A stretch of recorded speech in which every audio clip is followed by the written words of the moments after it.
Otep à tous, bien-aimés frères et sœurs, il y a une situation que j'avais oublié de vous expliquer qui concerne les élections européennes. J'aimerais bien vous montrer qu'est-ce que cela signifie. Oui, vous allez me dire que ils ont choisi le Front National, ils appellent ça maintenant le RN, le Rassemblement National. Mais il y a des causes. Qu'est-ce qui ne plaît pas aux Français? Il y a quoi? Pour moi, il y a deux choses. La politique française en Afrique et la guerre en Ukraine, la position de la France. Surtout depuis que Emmanuel Macron a dit qu'il devrait envoyer des troupes en Ukraine. De plus en plus, les gens sont en train de se mobiliser pour chercher à le foutre dehors. Pour l'empêcher même de terminer son mandat. Ce que vous avez vu là, aux élections, c'est une réponse à cette politique. C'est un échec de la politique française, non seulement en Afrique, mais aussi au niveau international. Parce qu'avec cette guerre, on a compris que, en fait, la France n'est rien du tout sauf une armée expéditionnaire pour l'Afrique. Là où ils viennent se montrer qu'ils sont forts, qu'ils sont gonflés.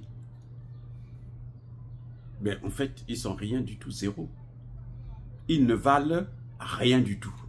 Attendez, non, je reprends. Les Français ne valent rien du tout sur la chaîne internationale. D'abord parce qu'ils sont pauvres, mais aussi parce que, surtout leur président, il est tellement con. Il est nul, comme tout. Il a échoué sur tous les plans. Vous voyez, en Afrique, Emmanuel Macron est venu donner le dernier coup de marteau pour enfoncer la France dans l'abîme en Afrique. Ils ont tout perdu. Il y a encore quelques poches de résistance, comme le Sénégal, on est en train de voir là le Sénégal. Mais Diomaye Faye, c'est son dernier mandat. Il est en train de sacrifier sa vie politique. Ousmane Sonko, c'est pareil, parce qu'ils sont à deux. Ousmane Sonko ne peut pas se dire que non, c'est lui le Premier ministre. C'est lui qui a présenté une politique générale au peuple sénégalais. Vous voyez, donc c'est quand même un problème.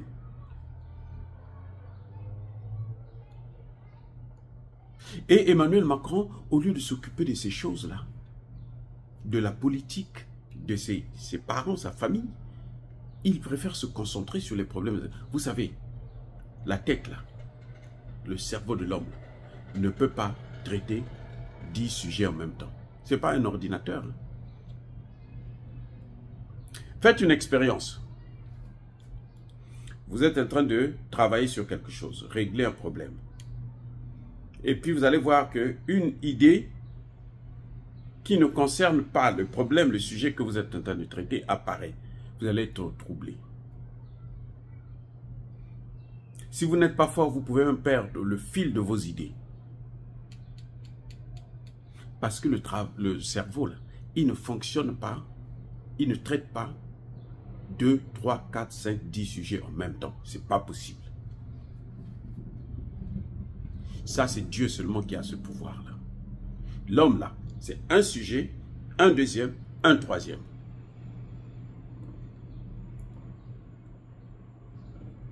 Oui.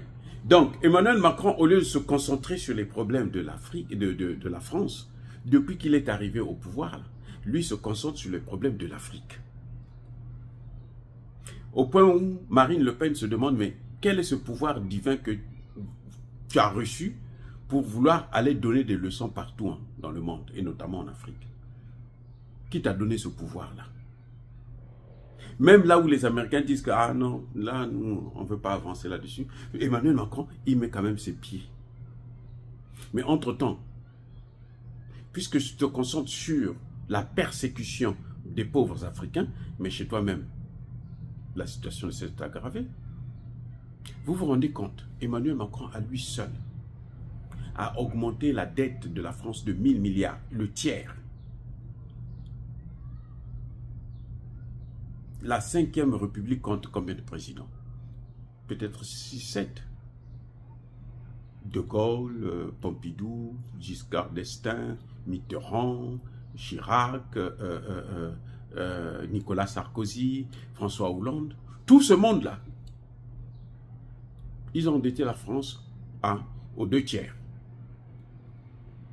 Macron à lui seul, 1 tiers.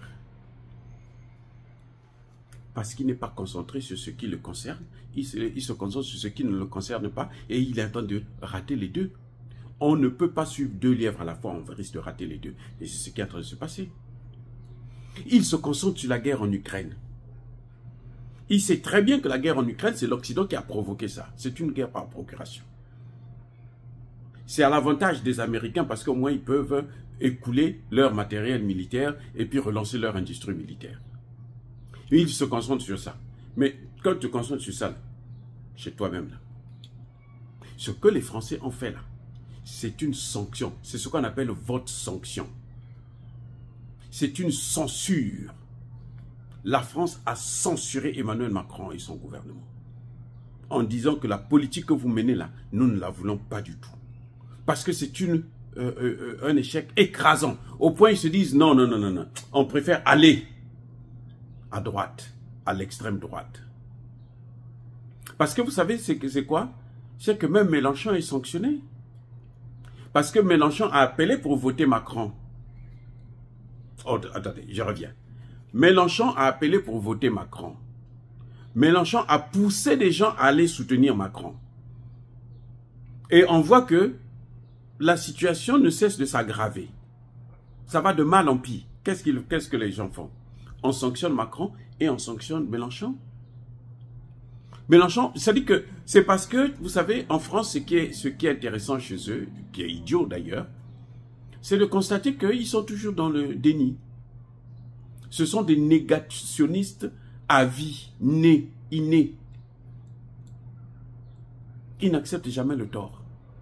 Vous vous rendez compte, un pays qui déclare toujours que non, lui c'est le pays des droits de l'homme, lui respecte les droits de l'homme, lui fait toujours ce qui est bien, en Afrique partout, alors que partout en Afrique tout le monde décrit sa politique. Mais il nie, il dit aux Français non ce n'est pas bon, mais les Français maintenant commencent à se rendre compte parce que ils les voient revenir maintenant, ils sont chassés. Vous voyez, regardez là, là. Les Africains disent retire tes troupes. Nous voulons reprendre à zéro. Et puis maintenant, vous venez normalement en civil, en diplomate, et on va discuter. Emmanuel Macron dit non, non, non, non, ça c'est pas bon pour vous. Ce qui est bien pour vous là, je réduis seulement le nombre de mes soldats. Je me laisse un nombre où on peut déstabiliser un pays. 100 soldats, ça suffit pour déstabiliser un pays. 100 soldats, ça suffit pour faire un coup d'État. Voilà la réponse de Macron. C'est une façon de dire aux Africains que non, vous ne réfléchissez pas bien. Moi, je réfléchis. Moi, je connais mieux ce qu'il faut pour vous. Moi, je vous aime tellement mieux que vous-même, vous vous aimez.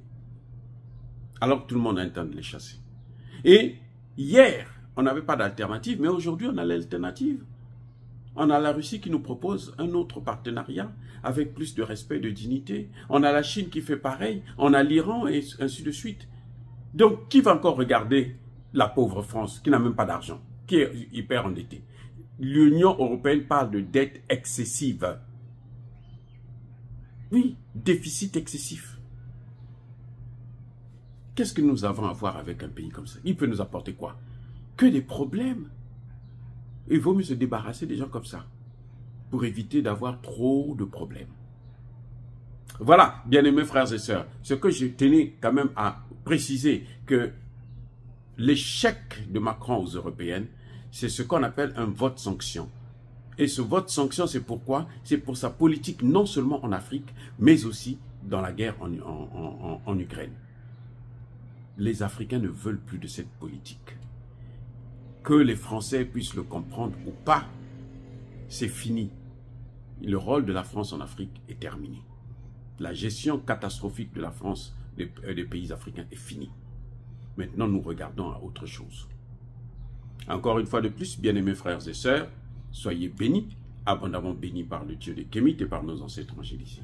Mais que tous ceux qui persécutent le continent africain, le pillent et le déstabilisent, qu'ils soient noirs, blancs, chinois, arabes, juifs, indiens, qui qu'ils soient punis, maudits, foudroyés, neutralisés, écrasés, effacés par le Dieu des Kémites et par nos ancêtres angélisés. Vive l'Afrique éternelle. J'ai dit et j'assume.